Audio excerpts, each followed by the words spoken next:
Yenə də Ağqara Tok Showsunda biz görüşürük. Müasir cəmiyyətdə kim daha fəaldır? Bugün kim daha fəaldır? Qadınlar yoxsa kişilər?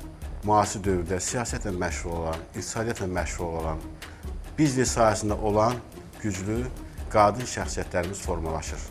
Cəmiyyətimizdə bir düşüncə də var ki, qız ancaq müəllim ola bilər, başqa heç bir şey yox.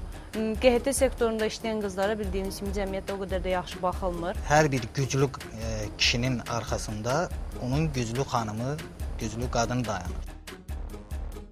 Əksəriyyət kanalları açırsan, kişilər yemək pişirir.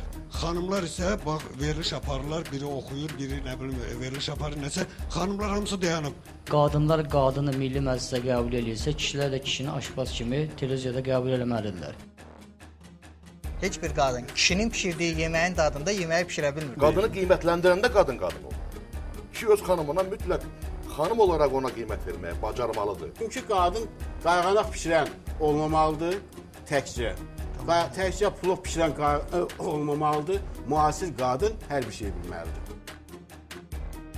Bir də kişilərin gəlin açıq etiraf edək ki, çəkindiyi bir nüans var ki, qadınlar onlardan irəli gedə bilər.